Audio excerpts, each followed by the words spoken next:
what's happening, Michael Brada? Thank you so much for checking me out today.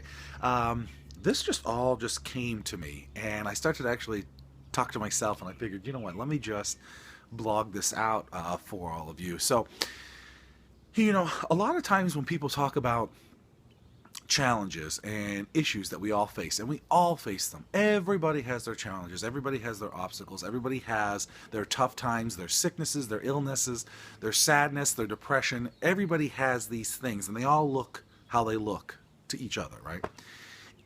The issue is how we deal with them. And I continue to hear people talk about, I just want to vent it out, I just want to complain it out because that's a release, right?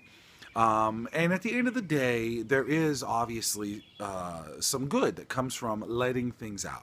So I can see there, but it's how you do this that really truly makes the difference. And what kind of hit me is, volcanoes, right? They're naturally occurring, and when a volcano erupts, right, it's not the eruption that is devastating, right? The actual physical act of the eruption, that's not the devastating part. The devastating part are the toxic fumes and gases that it spews into our atmosphere, that are obviously poisonous, that block the sun, right? So it's that stuff. It's the molten hot lava that ensues that destroys everything in its path, all right? So the eruption itself is not necessarily the scary thing or the bad thing. It's what happens as a result of the eruption, okay? So if we liken that to people and spewing negativity or complaints or anger or hardships, again, there may be some positive in there, I get it, but at the end of the day, what you're doing is you are polluting the airwaves with negativity. You are possibly hampering other people's progress or joys. Now again, at the end of the day, we all have control, right? We can all decide on what we want to hear and what we want to do with it. But that also goes for what you put out there as well.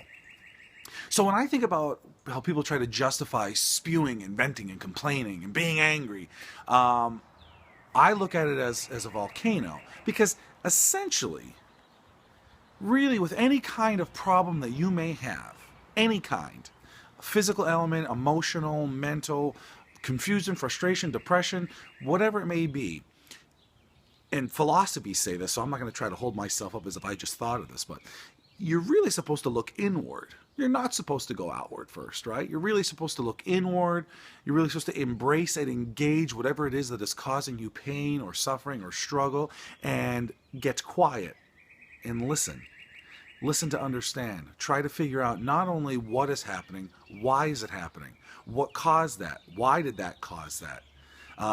So that's really the difference that I'm looking at is, instead of immediately wanting to go outward, because think about it, when you go outward, really what that is, it's a battle cry. It's a battle cry for attention. Somebody feel this pain with me. Somebody feel this sadness with me. Let's all get sad and angry together. As if that fixes anything, because it doesn't. All that does is get people to associate with feelings and emotions that we are already well aware of. But it doesn't necessarily resolve what actually caused it. And when you start to look at things that might be causing you anger or frustration or sadness, some of those things really aren't that bad.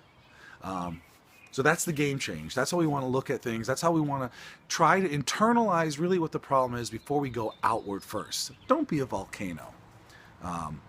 Be someone who looks inward first. Be someone who comes up with solutions first.